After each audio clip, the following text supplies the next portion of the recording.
good. All right. Welcome to the profit and loss class. I am going to have Tam tell us a little bit about herself. And I want to start by saying thank you, right? This is an incredibly vulnerable thing that you're doing. I think just going over numbers in general, but opening up your actual P&L is incredible. So thank you for doing that. And I'll let you tell us a little bit about you, your business, and how long you've been doing this.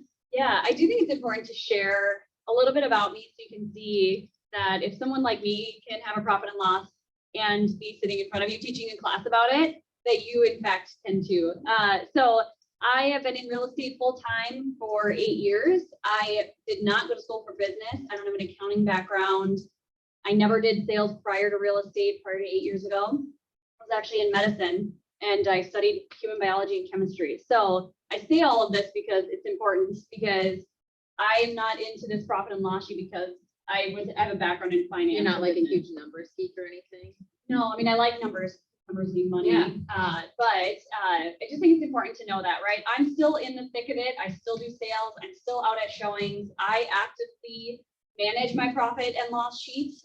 So I think all of that stuff is really important. I haven't gotten to a point where a lot of agents do if they get big enough, where they start to leverage this piece of their business. And of course, I work very closely with my accountant, but I still actively manage this profit and loss sheet myself every week.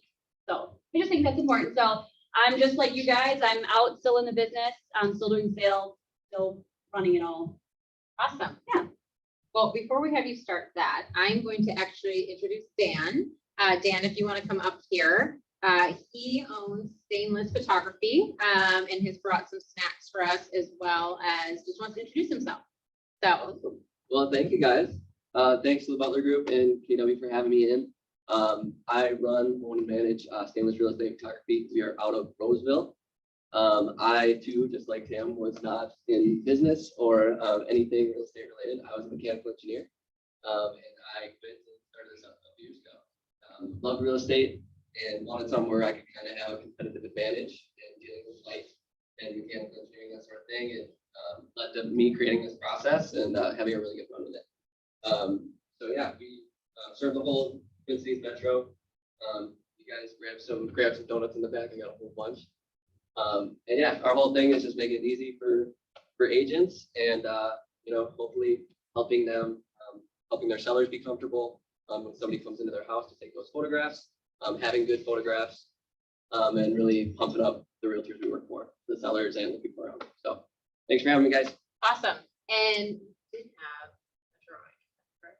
I do have a drawing. Okay, You want me to so now? no, but I would say as the class goes on, if you could put your email in the chat, he does have a drawing and your phone number, and we will put you in that.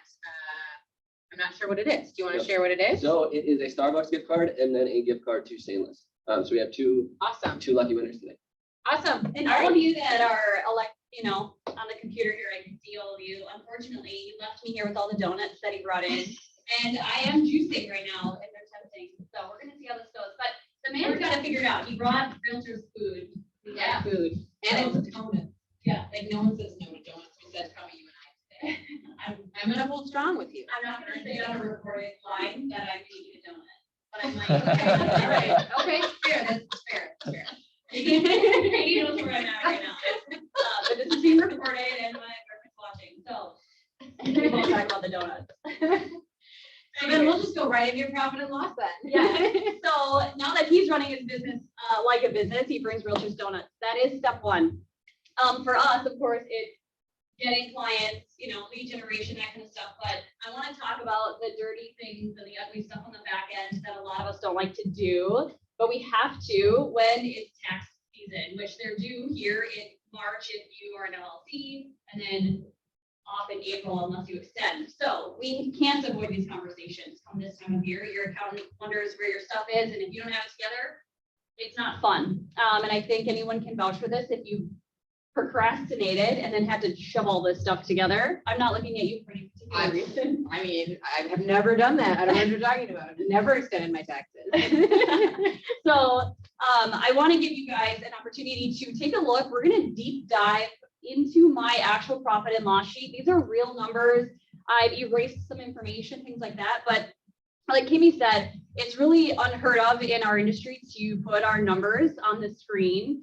So I just think it's helpful for us to see in real time, what do these things look like? How am I putting these things in here? So we're going to start out on a bird's eye view and just talk about my system in doing this. And I keep it simple.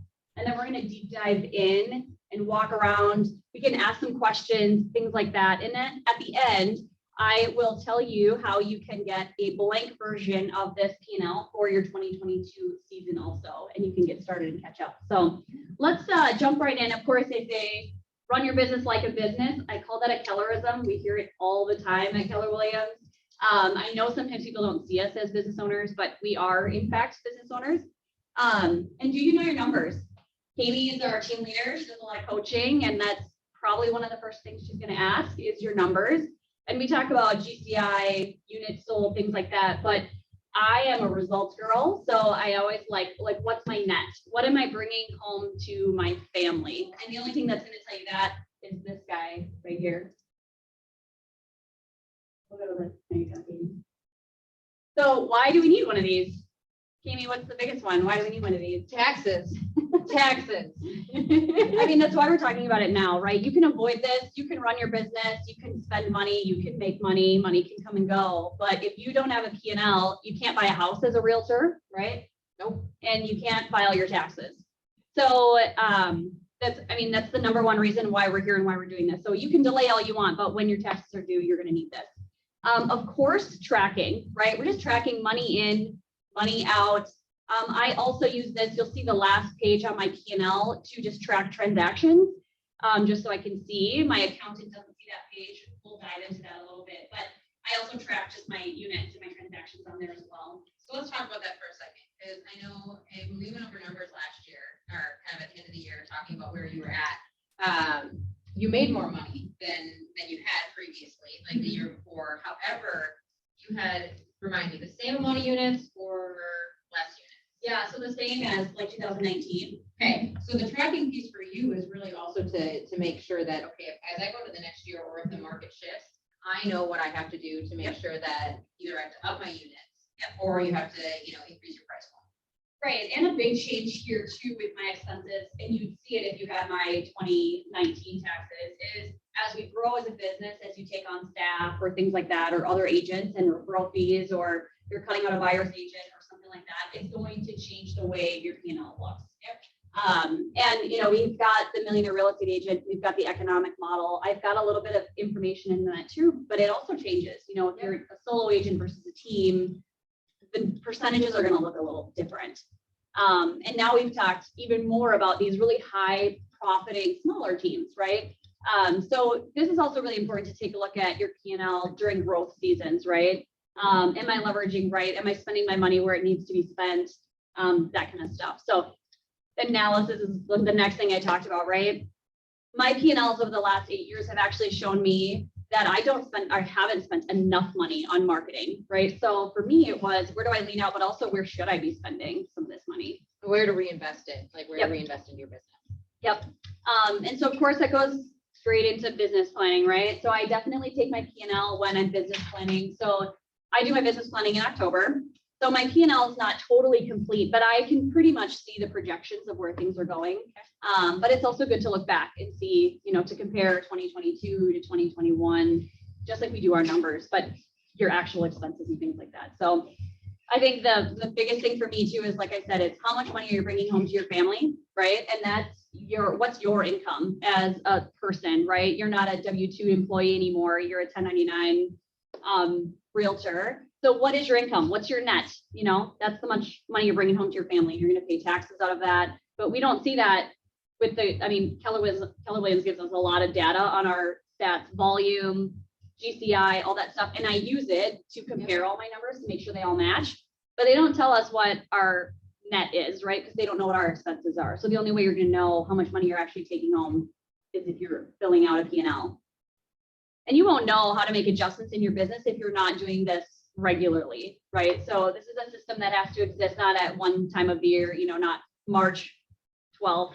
Yeah. Yeah. So you want to do this regularly. So we'll talk about that. We'll head into the next slide.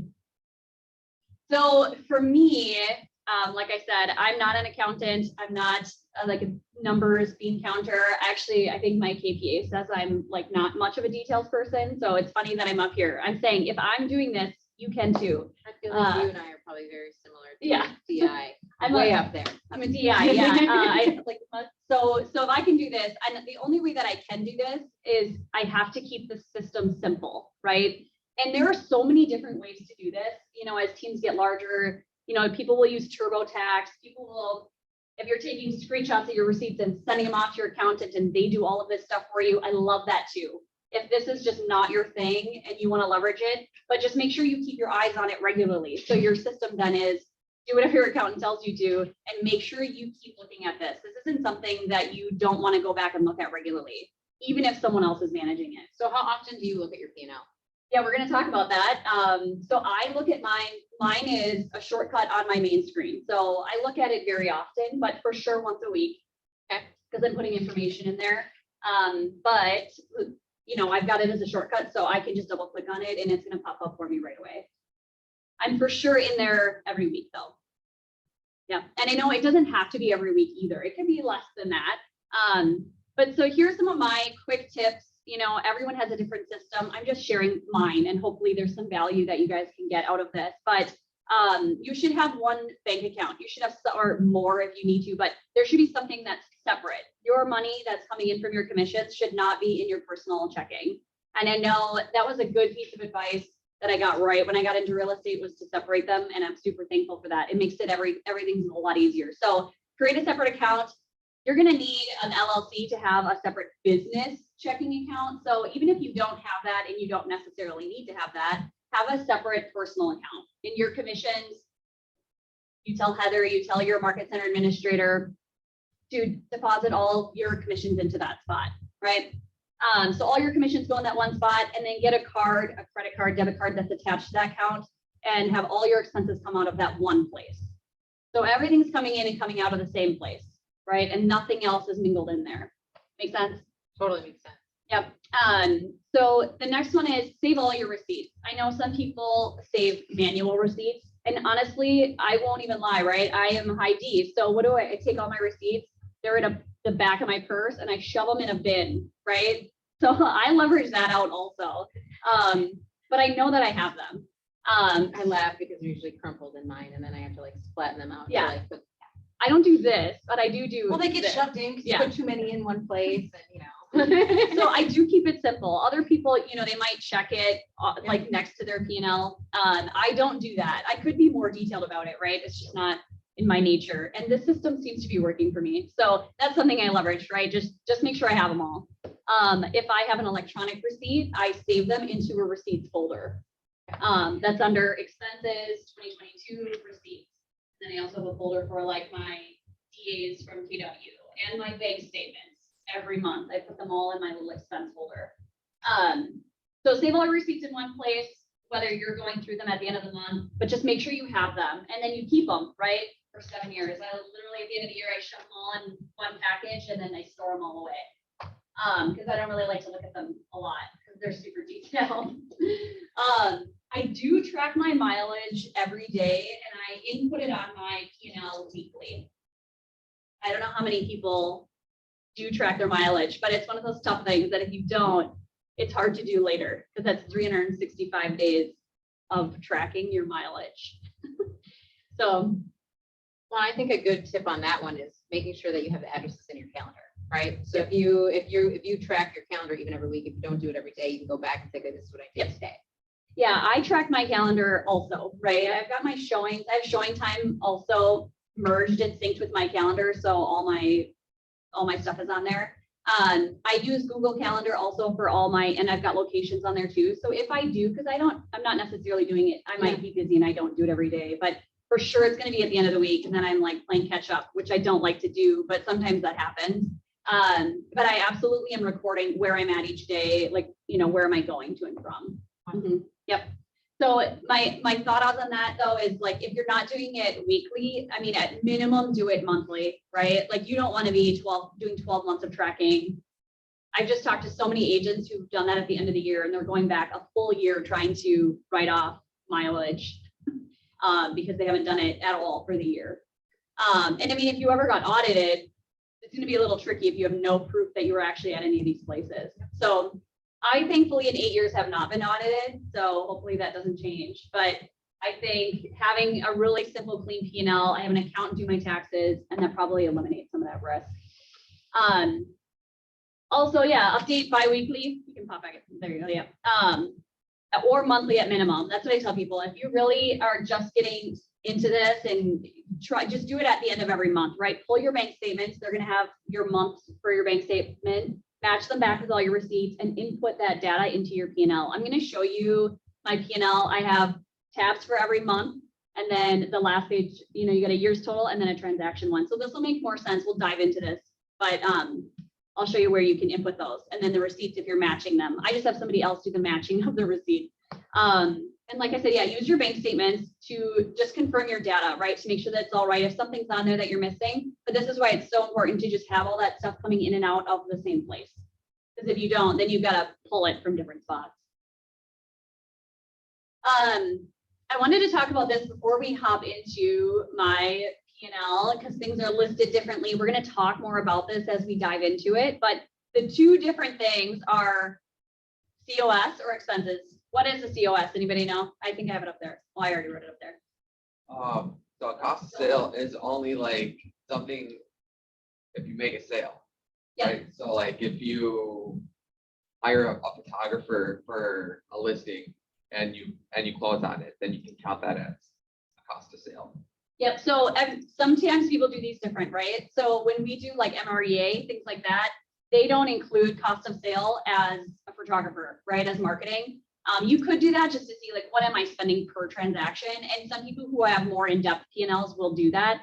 But for the context of this and like the MREA economic model, that's not one of those. That's actually an operating expense. But I know what you're saying, right? So cost of sale in this context, because lots of people can do this different ways to see, yeah, what am I spending? If I do a command ad, and that's attached to a certain listing, you can figure out what is the cost per listing for sure. But here our cost of sale is going to be brokerage splits, right? Any royalty fees, any company dollar that you've got to pay in, any referral fees to agents that you have to pay. And then I put agent commission. That doesn't mean that's your commission. It just means if you're paying another agent some type of commission, right? So if you've got a buyer's agent or a showing assistant or something like that, you're co-listing or doing something, that is considered a cost of sale in this context. I'm going to talk more about this too, because cost of sales in this context are not going to be included on your P&L that goes to your accountant, right? Because the money that we pay brokerages, the money that we do for royalties and agent commissions are taken off the top before you get 1099 out, right? It is important to keep track of as a business owner, because these are still things that you're leveraging, right? We pay Keller Williams company dollar to leverage all the marketing, all the systems, all the training. So it's good to match that with your GCI, right? But your accountant they're not going to use that information because it's not an expense that you can write off. Because they're going to take those splits and then pay you and you get your 1099. Does that make sense? Yeah. Operating expenses. This is where we're going to see a majority of the information because my P&L really is for my accountant, right? It's for my taxes. So it's certainly geared more towards that. And I pull from the economic model from the Red Book MREA. But operating expenses would be salaries, right? So different, if you've got someone that's on a W-2 or a 1099, but you're paying them more of an hourly or a salary type of thing, or of your administrative people, those are operating expenses. Dues, supplies, you see them all up here, mileage, marketing, travel. There's plenty of these in here. These are kind of the ones that I use. You can change them, and I can send you guys all this blank P&L and you can change the categories. But these are the ones that my accountant and I are like, okay, these make the most sense for your type of business, right? If you're doing a different type of business, you might have something else on here.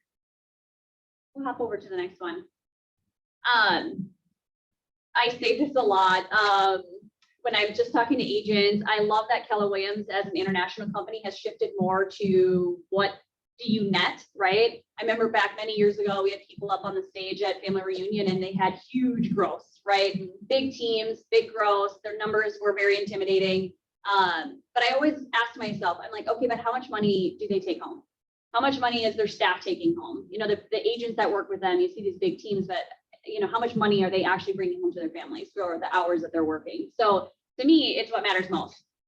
I'm very results driven, if you haven't figured that out in the context of this conversation. So like, what's your bottom And to line? be fair, Gary now requires them to see Yep. their P&L, for Yeah. them to be up on stage and know that they have a highly functioning business that has the margins that are needed. Yeah, so because what we saw, I mean, you know, big teams doing really big stuff, Yep. but they were spending a lot of money to get there. So I love that they focus back into let's manage our expenses, because it's so, I don't know if you guys are like me, but I feel like I get more sales calls than I make sometimes. So, and they're always asking me to buy something. And so it's so easy to spend money when you own a business. I mean, when you're a realtor, it's just easy to spend money, especially on marketing, on lead generation, on leads, that kind of stuff. Well, especially if you aren't looking at this, right? Right. You think, oh, it's just $100 a month. Oh, it's $200 a month. But if Yep. you start adding that all up and you're not actually paying attention. Yep. Causes some issues. Yep. Yeah. I mean, I just think it's so important to be able to look back and say, okay, what have I actually spent my Yeah. money on, and how much am I actually making when I am spending it on that? So, Absolutely. let's hop in. So Katie's going to switch us over. We're actually going to dive into, mine is an Excel spreadsheet, right? And maybe that's my background, right? Biology, chemistry, lots of science classes. I just lived in Excel every day. So let's hop over to the year's total page. This is actually my P&L from 2021. I've erased some information, but real notes, like these are real bank deposits. Nobody call my bank, because these are real things. I've rounded out some of the expenses just to keep the numbers a little bit more simple, but these are real numbers, right? These are my bank deposits. So I want to just kind of walk through what this P&L looks like. If you look at the bottom and all the tabs along the bottom, just the tabs. You've got January, February, March. Let's hop into January quick, just so you can see. That's each month, right? So when I'm inputting my data, matching it with my bank statements, things like that, the top row are those things that we saw under the cost of sale, right? Those are the different like columns, different things that you can put them into. These might be different for different people. It just depends on how you spend your money. What are you doing? And these have kind of shifted for me a little bit over the years. And then the days are on the left side. So those are your rows. And so each tab then is a month. And then if you scroll down to the bottom of this page, you're going to see the totals for those.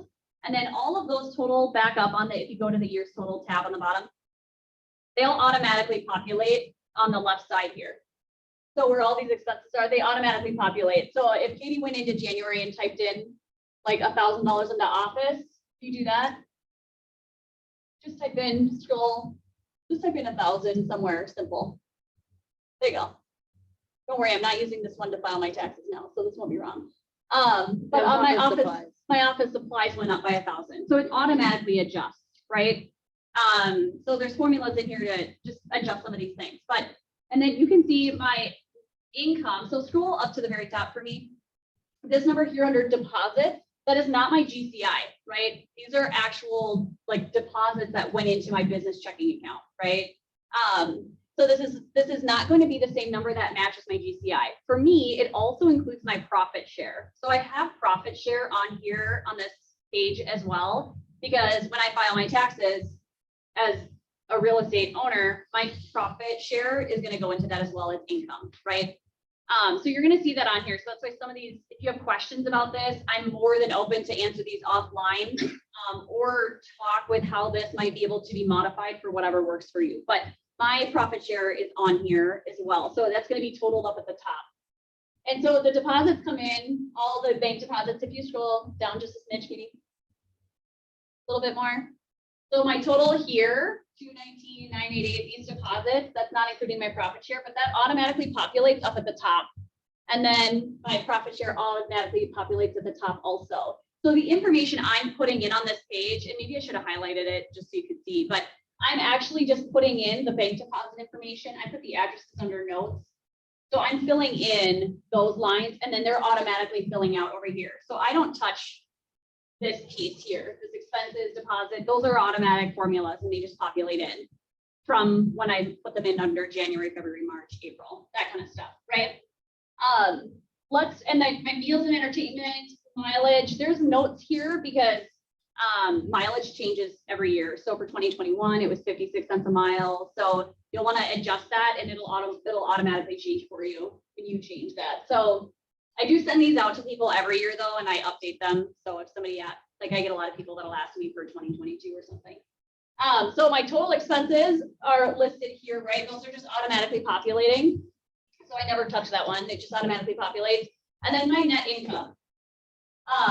And then I just keep track of some other things that my accountant doesn't care about, right? My units closed, my sales GCI, my profit share GCI closed volume, my goal. So Kimi, I beat my goal last year, so that's good. But it's hard to set a net goal when you don't know what your net is from the previous year or what your percentages are and stuff like that. So I also keep track of, we call them draws, or, you know, like, because I actually am an S Corp and an LLC, so I W-2 myself. It's a little bit more complex, but you don't have to do that. But any money draws are when you take money from your business checking and move it over to your personal, and it stays there. You're using it, you're paying yourself. So whatever you're paying, you're not on the chat right now. Do you mind if I read it? Yeah, what's the question? Somebody says, LLC, have you found it most dollar effective to pay yourself a salary and 1099 yourself? So I W-2 myself. I don't 1099 myself because we get 1099 from Keller Williams. Yep. So you can't 1099 yourself, but that's a good question. So, but LLCs just provide, I mean, again, I'm not a tax advisor, I'm not a lawyer. I feel like we get it, right? But I was advised a while ago to do an LLC. I didn't have the S Corp right away. And the LLC, it's a layer of protection, but when you start making a certain amount of money in things, my accountant and my financial advisor, we all talk about these things that have made more sense for me in terms of taxes and protections to W-2 myself, and then also have a 1099. You do not need to have an LLC, you know, to be a realtor. You can do your Schedule C on your taxes, but they're still going to ask for this document here. So the nature of that doesn't change. But if they have more questions, I'm happy to answer those offline too. About like, why did I do that, or what specifically made me change to an S Corp or to W-2 myself? The answer is a lot of Medicare and Social Security tax. Yep. That's the short answer. So, yeah, so my draws are on here. So that's essentially what I'm paying myself. And so that money isn't going to go back over. So you're not going to want to transfer money to yourself and then try to transfer it back, right? So this is essentially what I'm paying myself. This is my profit share. I just keep track of that too, because again, my accountant uses that, right? It's not my sales. So it doesn't get factored into my sales percentages when I look at like my sales business, but in terms of taxes, my accountant wants that information. It's got to be included in what I made in real estate. I end up with a 1099 from Keller Williams International for my profit share. And then another one, you see that 1360 from July? I need that every month. Side note, I need that every month. Dana, I'm in her downline. Hers looks probably more than that every month. Smart lady, she is. I can help you. With that. We can talk about how we grow that profit share. Right? We can have that conversation. But let's scroll up really quick. So some of these things I just track for myself. When I go to my accountant does not see January, February, March, April, May. Doesn't see any of that. I print out the year totals page for my accountant and I leave out this stuff on the right. That's just me tracking things for business, but not for my taxes. I print out just this year totals page, and that's all they need to file my taxes. So I'm in and out with my business taxes really fast, maybe 20 minutes, because I just have everything already together. So they love me, of course, because they just don't have to do a whole lot. So I just print that page. They don't have to see the details. When you go to do your taxes, they're not asking me for all my receipts to match them, right? That's like somebody else does that later. I'm just being honest, right? But I make sure that they're all there.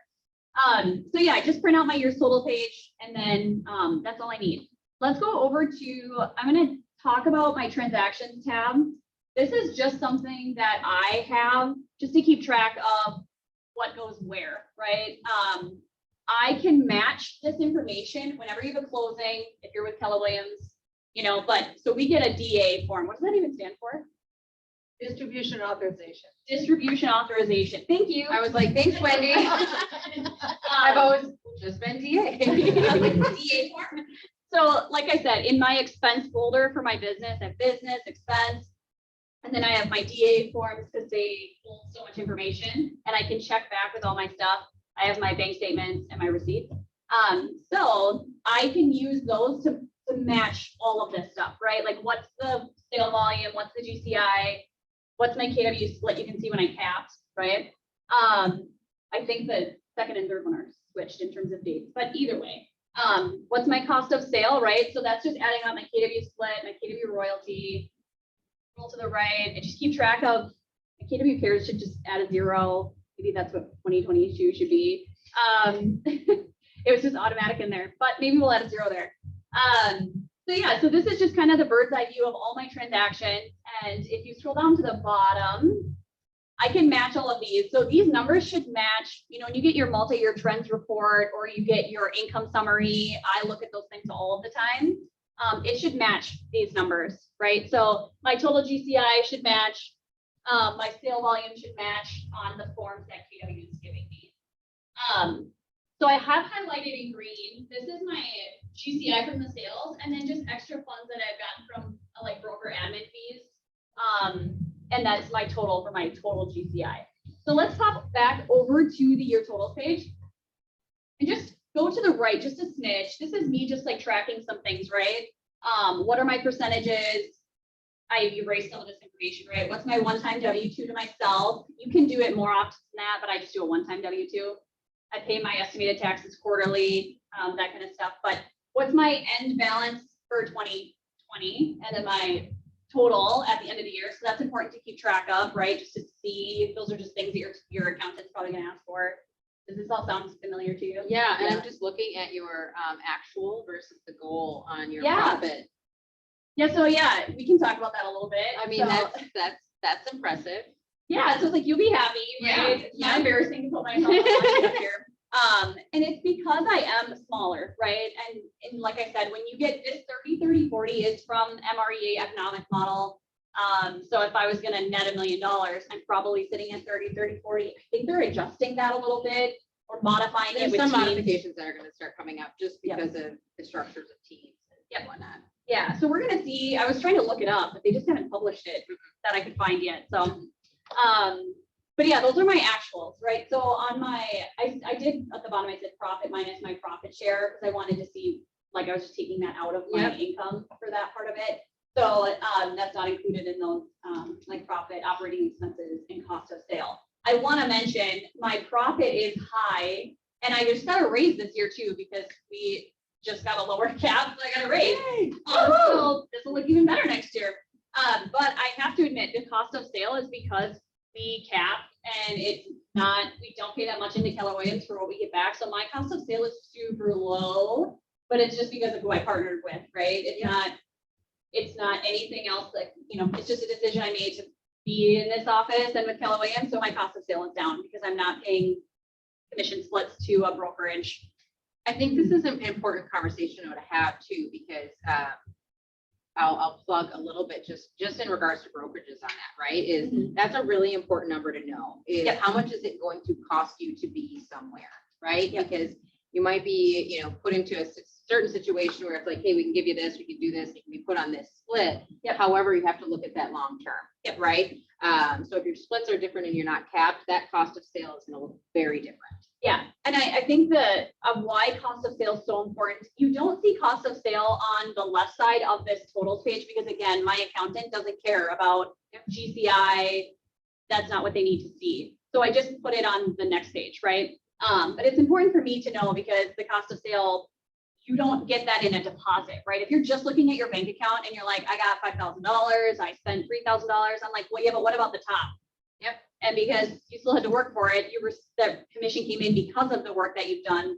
So what is that number up here? And it's really easy to miss if you're not taking it into consideration and you just think, what bank deposits did I get minus whatever I spent? Because there's this money up here that's not included. And that's just a business thing, right? That's not something that my accountant sees or taxes or things like that, right? Because that money's taken out before I get 1099 and it's not an expense. So I keep track of that because it is really important, but it is also, if you see my operating expenses are where they belong, right? But my profit is high because my cost of sale is low. And this is a really high profit margin. I've seen a lot of P&Ls, we've got a lot of conversations, but I know that my profit margin can be high because I've been able to keep my cost of sale down. And your cost of sale could go up too, when Yep. or if you add teammates, right? Right. Because at that point in time, now you're leveraging, and that cost of sale can go up Yeah. on that aspect. Yeah, I mean, it's also why it's really important to track this stuff and cost of sale when you're in growth mode too, right? Because if I bring on an agent that's doing sales and I'm paying them out commissions, that's not going to come 1099 to me. But I still need to keep track of what was the team GCI, how much money was paid out to them in commissions, and hopefully they have a profit and loss sheet too for themselves. But yeah, absolutely, it's going to be really important to pay. So that number will adjust, of course, right? Yep, so we talked about that a little bit, and we can talk about it now or later, but when you're looking at these, right, so your operating expenses and cost of sale, this allows you to analyze where you can put money back into your business. Yep. When you're looking at these, where right now would you say you want to put money back in? Yeah, I would. So, I know where I would take some money out and then also put money back in. And the money that I would put back in, we've done a lot with like the command ads, and it definitely helps grow our database. They're the cheapest leads that I could possibly find. So we definitely like strategically do command ads and spend more money that way, but it's not that much money compared to what it used to be. But yeah, it definitely increases the database. They're cold leads, but still, you've got to get them from Still everywhere. Yep. We're going to also put more of our funds towards like client appreciation events now that COVID is kind of lifted a little bit and we can get out and spend more money that way. So this does look a little bit different, right? Like my entertainment stuff, I'm very much face to face. It's way lower than it was in previous years, but the only way I know how to compare all of that is if I just put all these P&Ls next to each other because I have them from all the years and figure out where was all my business sourced from that year? Where was I spending my money? Where was it this year? Where am I spending my money? So this year is definitely going to be more into our current clients, previous clients, spending more time with them and spending more money in that time with them and marketing directly to them, and then the command ads on Facebook and Instagram. Do we have any questions on the chat or in the room as of right now before we move on? Now let's hop back. We'll hop out of my P&L, and I just want to share too. You can hop over to the next page there, but I just want to share too that I'm happy to answer any questions about this. I do have a blank version of this for you. I'll email it out to you guys at the end of this. I'll show you how you can do that. And Wait, hold on a second. What did you say you're going to do? I'm going to give you this P&L to use for yourself. You don't Okay. have to recreate the wheel. And we're in March, so you just have homework to like fill it out for January, February of Yeah. 2022. Just do January. Well, first off, make sure to Can I like hear anything on that aspect right now from the chat in the room? Thank you. So yeah, it's like get 2021 done. And if you have questions about that, like chat with me. You can use this P&L I'm going to give you for 2021 also if you're that one, which is okay. We've kind of been that one before, which is why this exists today, because I was never going to do that again. Mine wasn't that bad, but it was bad enough. That's why this all exists. So we feel forward, Tam. We feel forward. yeah, I think a lot of us were W-2 employees before we were in real estate though, right? So it's like, what is this? Except for the lucky ones who were like, owned a business before or something. I was like, good for you. Yeah. Good for you. Awesome. I know I just put this up to reference, and if somebody gets the slides, like what are 30, 30, 40, what am I talking about? I think it's what page 178 and 192. Don't quote me on that. And the MREA, but Like, is Perry on here? Because he knows those. yeah, he knows those. And I also, the budget model is also really, those are great resources. And when the new one comes out, I definitely follow. Well, to be fair, when you're looking at this now, you know what you can budget next year. Yep. And the years after that, and you can see where that shifts as your business grows, Yep. right? So that allows you to business plan. Yep. I mean, all the things that you put up there, this is the thing that allows you to do any of it. Yeah. So I just wanted to share this. Like, what do I keep referencing? And it's the MREA. So if you're a Keller Red, you already know what I'm talking about. But if not, now you know. And if you need a copy of the book, call Perry. Just kidding. No, don't call Perry. No. Call Jamie. She'll give you a copy of the book. Let's hop over to the next one. I think this might be what we kind of have already been talking about, right? Like, what am I using this for? It's great for taxes, but I definitely use this to business plan and analyze. What am I getting paid for all this work, right? Where do I need to leverage that kind of stuff? How has my business changed? Where does money need to go? Am I seeing a return on investment? Yep. Am I spending too much or too little? A lot of it in years past, I've spent too little, right? Because the scarcity mindset, right? Just like, oh, I gotta make sure I have money or something like that. So I've had to make sure I spend more money. But I wouldn't know that, or I wouldn't even feel comfortable in making decisions like that with a coach if I didn't have this to look at, right? Yeah. But yeah, definitely thinking about how do I make adjustments for the next year as we head into it. We talked about that quite a bit, but here's how you can get a copy of this. Just email P&L to info@North Home Team, and I'll send you a blank copy of my P&L. It will be the Excel file. It's the exact one you saw today, just not with all my data in it. And I do update these each year too, just as I start to just function in them differently. If you have something that you really want to be included in it, but I don't have it, like I'm happy to adjust it. I'm not like the biggest Excel guru, and I've definitely run into other people doing this class that have these really epic P&Ls, but I always have to be like, I love that, and I'm a high D. I just have to remind you that like if I can do this, you can do this too. But there are definitely people out here doing it better than me because they're more detailed people, and I love them for it. But this one definitely works in my business, and there's so many different ways to do this. But if this is one that can help, I'm happy to send it out to you for free and make any modifications to it. Sometimes people erase an equation and accidentally save it.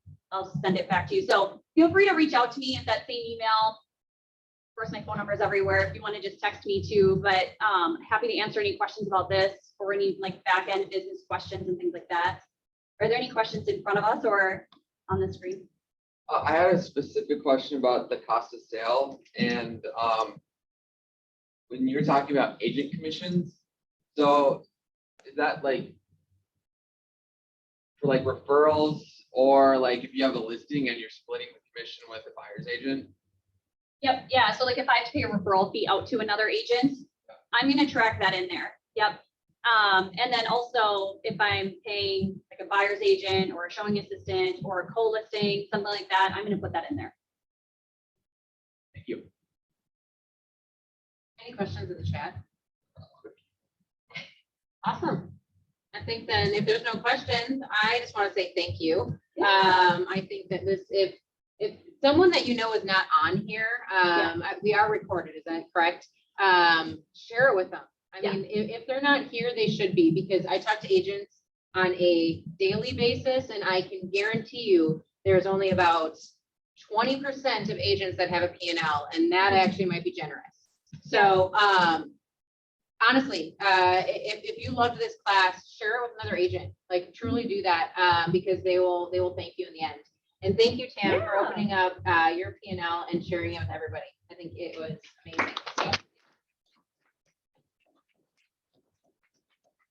Hey guys, Grab some donuts. Oh, did we get all the